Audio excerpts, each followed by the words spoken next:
this coffee, amazing. As you guys might already be able to tell by the title of this video, my plan and goal is I want to try to read only for my public library for a week. This is definitely, I feel like, gonna be an interesting challenge. Before we get into the video, I kind of want to give a little backstory of how I'm planning on doing this.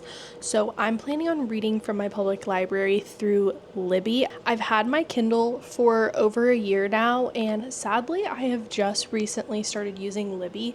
If you don't know what Libby is like a app. I think of it as like a portal app almost for ebooks. You link your library card to it and it shows you what your public library has. I wasn't sure how this video was going to work just because with Libby you have to place a hold and you don't know sometimes if there's a line if you're going to be getting that hold. So sometimes it could take 2 weeks, it could take months. I am on the wait list for all of the books in the series that I'm going to be trying to read this week, but it also depends on how fast the people in front of you read their books. First things first, I did read a book that I am going to include. So a while back, I read the first 2 books in the Rebel Blue Ranch series, and they weren't my favorite. I was going to completely drop reading these series. I think the covers are really pretty and I still stand by that. I wasn't planning on reading any of the other books in this series. And the main reason for me was I hated the nicknames with the couples. I will say book number 3 was so good. I was very impressed. She redeemed herself. I wasn't going to finish the series. I was like, you know what? I'm going to pick up book 3. I can DNF it if I don't like it. Loved book 3. I loved the characters. So if you've never read this series before, Blue Ranch is a ranch that this found family basically lives on. So the first book we followed Clementine and Luke. Emmy is what we call her in this book, and she has a couple of brothers. So this one, she left her small town, she went to college, she got in a really bad accident that kind of traumatized her, and so she comes back home and she's sorting through it. And while she's sorting through it, this is brother's best friend little sister trope. Like the idea, the dynamic was there. I could not get past the nicknames. There are specific characters that you see in book 1 and 2 that I was dying for. I really thought book 2 was going to be those characters. And then book 2 is about Ada and Weston. Weston is the brother to Emmy, and he inherits some property from his father on Rebel Blue Ranch, and he needs somebody to help him with a project on his ranch, and he meets Ada, and she is an interior designer, so she gets hired to help him work on the project. This one wasn't too bad. Nothing honestly really stuck out to me about it.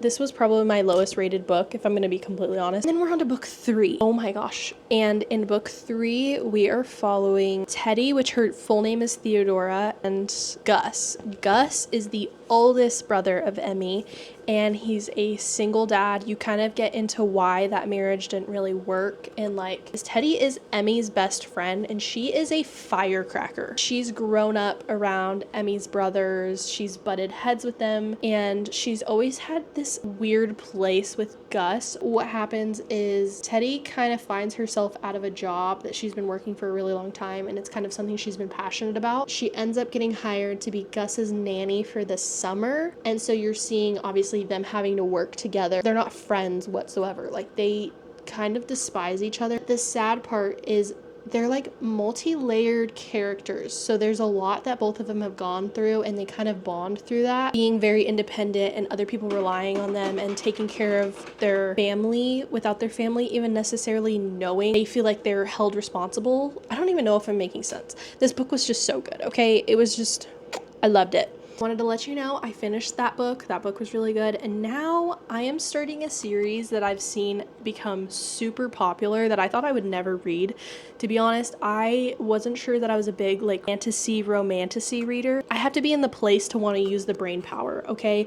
Because sometimes when you're building these fantasy worlds, so much is going on. The politics, the found family, the way they're building the world for you to mentally picture, sometimes it's just too much. So far I'm only 50% into the first book, book. So I have read 50% Without You guys because I just wasn't sure if I was going to be able to film this video, but I got off the waiting list for the second book. So we're reading these books this week. So far what's happened is this is very like fantasy, okay? So keep up with me. There's this world and there's like this magic wall that's splitting them, that's keeping the magical people on their side and the humans on their side. And there's something that happened long ago with a war that kind of split them to where they don't work together anymore. You're met with Feyre. She's the provider for her family. Her family wound up very poor, and you kind of hear how that happens. Her sisters are very stuck up and they don't do anything to also help provide because her father is kind of disabled. And so the book starts where she hunts and she shoots an arrow and accidentally kills what she believes to be is a wolf, but it turns out it's a fairy.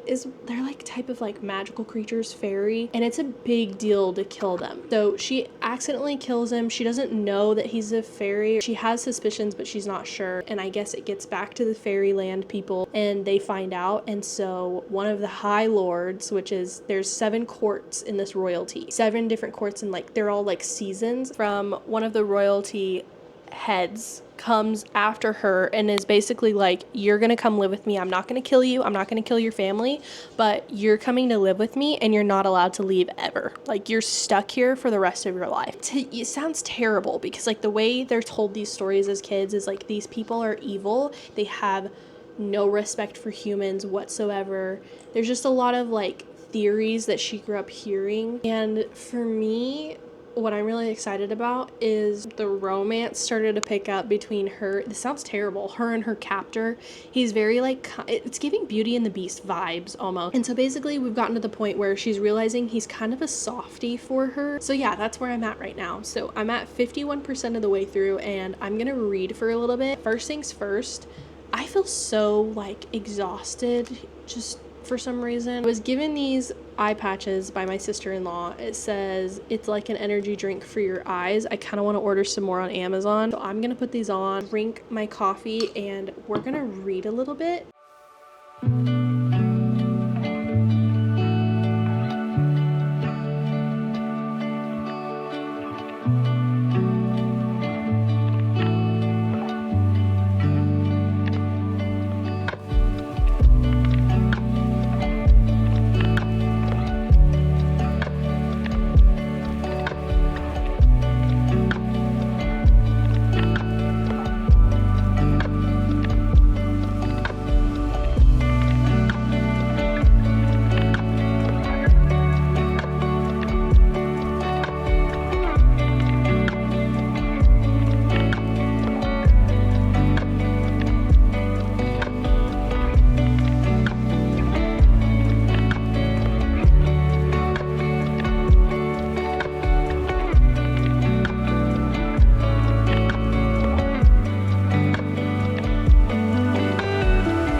Okay, so I just filmed this clip attached to my shirt and I listened back to the audio and it didn't sound good. So this is my second time filming this and I'm sorry if me holding the mic like annoys you or distracts you, but it just picks up the audio a little bit better. We have to talk about ACOTAR, which is A Court of Thorns and Roses. The physical reactions that I was giving outwardly, my husband literally was gaming next to me in that time lapse that you guys saw of me reading last night. I don't know, I was just like, my brain was just going a mile a minute. First off, I'm gonna tell you what the book is about. Have our FMC Feyre. You kind of learn a lot about the world building, so I won't get too much into it. In the beginning, it's showing like her having to go hunting for her family because her family is poor, and you learn like what caused her family to fall very poor and a lot about like family dynamic. And so she's like basically the provider for her family. So you see her go out into the woods and hunt, finally spots a deer, but right before she's about to kill the deer, she sees a wolf also hunting the deer. And so for her, this is life or death. She ends up killing the wolf. After she's killed the wolf, she's kind of had this thought that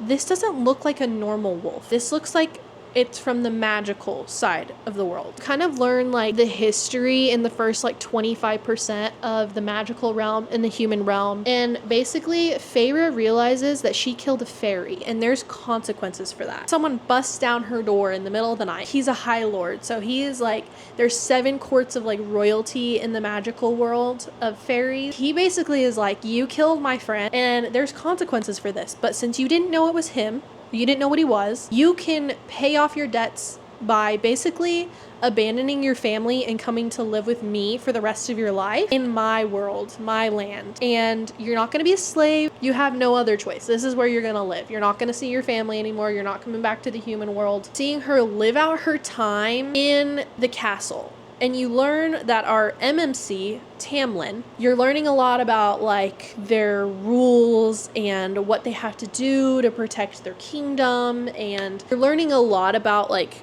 the curse that has come over the land, the Beauty and the Beast retelling, and you're seeing like obviously them start to like form feelings for each other. Something dangerous happens in their castle. Basically he's just like, I love you, but you're in danger, so you're gonna go back to the human realm and you're not gonna see. Goes home, and as she's spending time at home, she's coming to the realization that he's in danger and she's gonna go chase after him. Goes to where he's being held captive, and she finds out that everyone in the kingdom, all of the high lords are being held captive, and she's learning more about this curse. But she meets like this evil queen almost, who is the one who put the curse on the realm. She gives Feyre 2 choices. She reads her a riddle and tells her she can solve the riddle and everyone that is held captive and under the curse can go, and the curse is broken. Or she can go through 3 trials. This is where, like, for me, the Hunger Games aspect and the Twilight aspect kind of mesh, because she's having to go through these trials and like fight and stuff.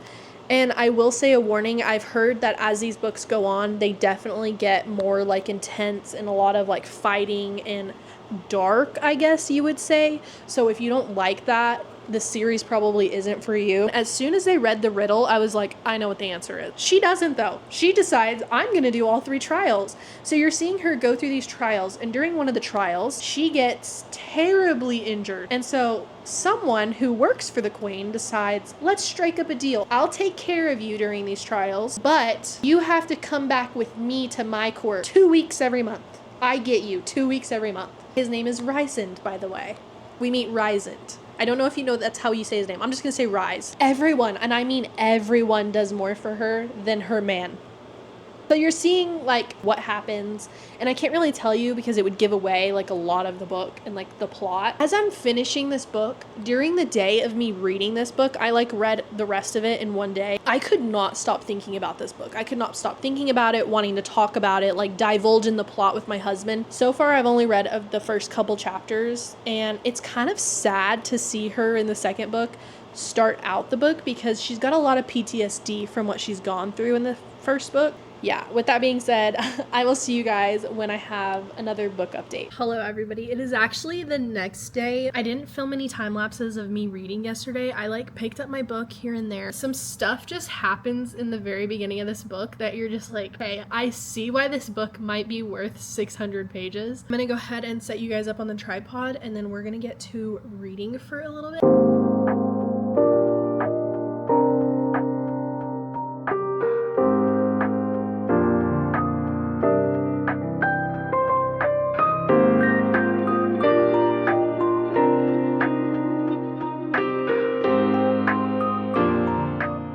You guys, this has nothing really to do with the reading vlog, but it kind of does.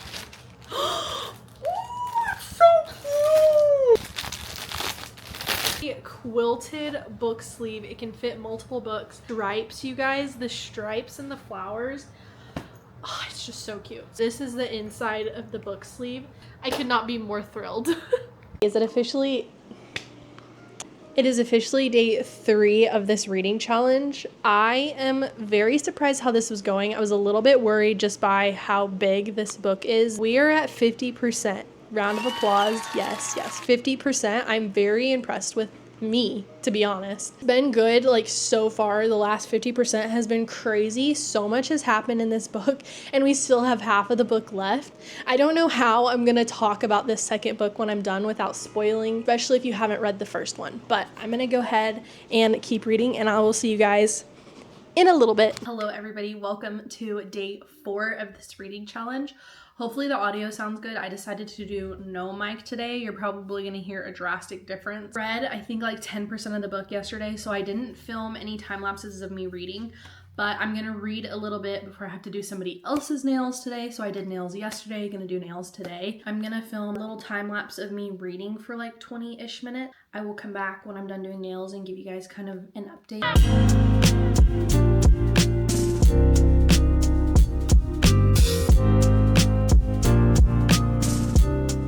Oh my god.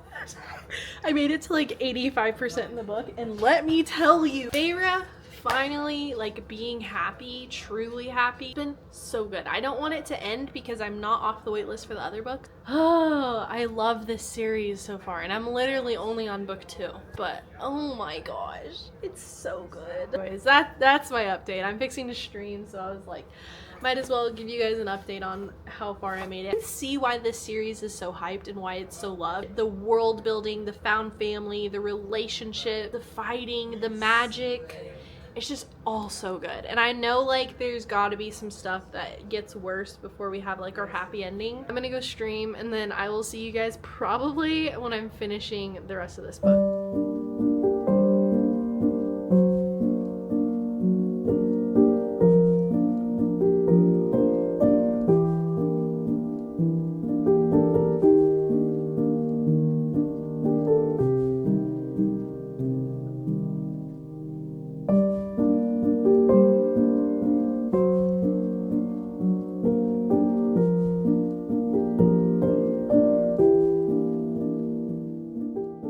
Oh my gosh, I just finished book 2, you guys. 5-star book. That book was so good. It dethroned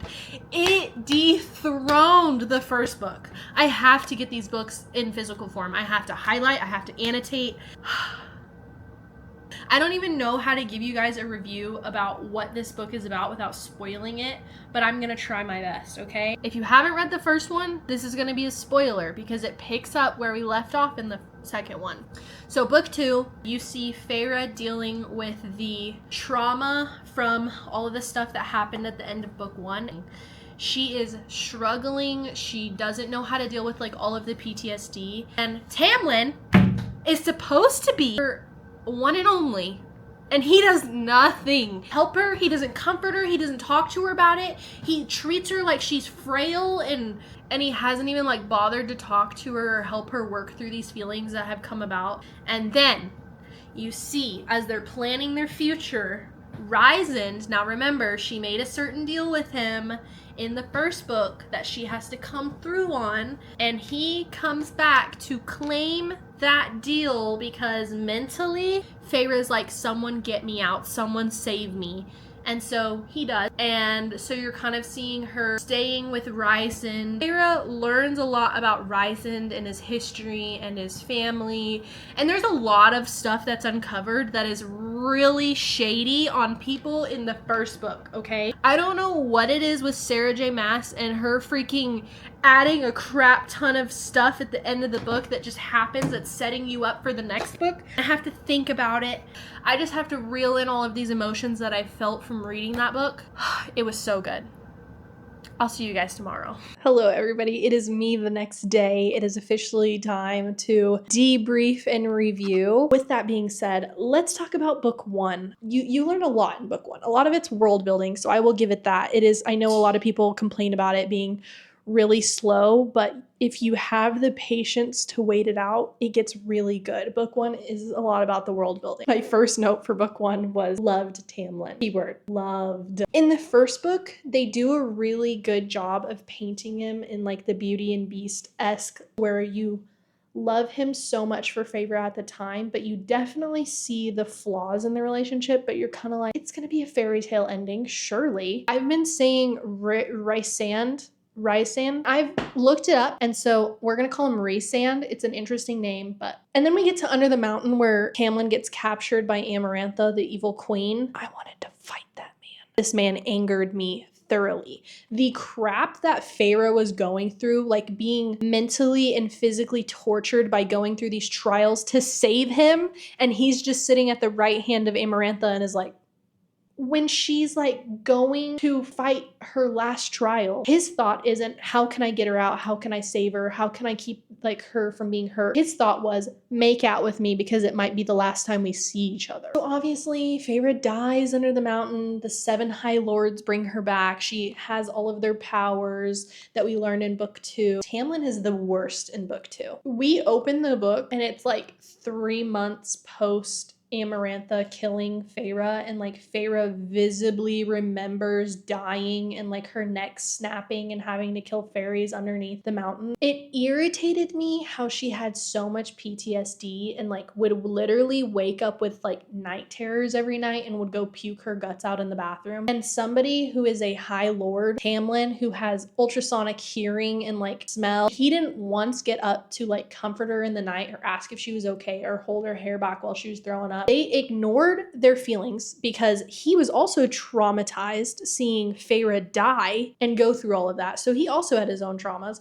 So instead of them figuring out their traumas and talking through it, their first thought was, why don't we just get married? Literally on her wedding day, let me back up. Going through all of this wedding stuff, we meet Ianthe or whatever her name is, and she's like part of the spring court. She was helping with the wedding planning. When she got introduced, I was really sus of her in the beginning. And there's a lot of stuff that happens later on in the book that you're kind of like, she's shady, really shady. Fast forward to the wedding that practically Ianthe planned the whole thing. Feyre is wearing a gown that she freaking hates and her own husband hates, and she's walking down the aisle. She sees red rose petals and it sends her into a spiral and a panic attack. So she's like screaming in her head that someone needs to come help her, someone save me, someone help me, like someone, anyone, anything. Your favorite love interest enters the room and he's like, I'm here to get you. Remember that deal you made with me under the mountain where I get you for once a week every month? Yeah, I'm cashing it in. You had 3 months free. Now's the time. He basically did that so it looked like it was his idea and not like the fact that Feyre is basically about to say, no, we're not going to get married because I'm too traumatized and we haven't talked through it and I'm about to say no to you in front of your entire court and embarrass you. Yeah. So this is where a lot of the talking happens. So I'm going to try to rapid fire this. Favorite part is the inner circle in this book. The inner circle of Rhysand's like team, and like you learn a lot about their backstories and like how they came to be part of Rhysand's inner circle. But the main thing that like stands out between Rhysand and Tamlin is the fact that like Tamlin ignored Feyre's powers and kind of was just like, oh yeah, you're powerful, but you're not going to do anything about it. Oh, you want freedom, but you're not going to have it. And then it's like the complete opposite with Rhysand. He's like, you have the freedom to be wherever you want. You don't have to stay here if you don't want to stay here. You have powers. I think we should train you and you should learn how to use them. One of the things that they learn is through their bond from the deal that they made under the mountain. They can kind of be in each other's head. It's like their power. So he teaches her to put like a shield up to where he can't read her thoughts or anything like that. Satisfying to see like her finally build a backbone for herself and like realize that she has freedom. One thing I really want to note about Sarah J. Maas writing this book is she writes it to where you find stuff out like as Feyre does. So there's like stuff that'll happen and you're like really shocked about it, but it's because you're finding it out as Feyre does. There are some things that I felt like there wasn't really hints towards, but I'm sure you could find them. Oh my gosh, I was screaming when Feyre found out that they were mates. Another thing, something that was like so satisfying as the reader, and one of the things I noted about the first book, Rhysand says later on that it killed him and it made him so angry that her last night under the mountain before her trial, her third trial that she had to go through, he was mad at Tamlin because he said it killed him that he didn't even bother to try to save her. His first thought was just to kiss her. Same, me too. That was my thought too. I was like, what is this guy doing? But the thing that threw me off in that last 15% of the book was after Elaine comes out of the cauldron and Lucian's like, you're my mate. Homie, there are people dying right in front of you, people's wings being cut off, and your first thought is, you're my mate. The emotional roller coaster you go down when Feyre pretends to be in love with Tamlin and is like, break the bond, and you're like, oh my gosh, no, don't do that, because you're like, the bond's broken. How are they gonna even write a third book? What's the third book even gonna be about? And then you find out that the bond wasn't broken. The king thought he broke the bond, but really he broke the bargain that they made under the mountain, and they were still bonded for life. Amren.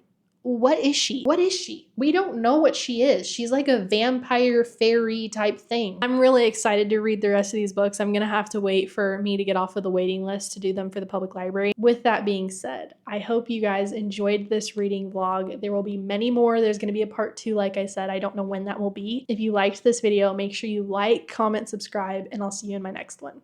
Bye!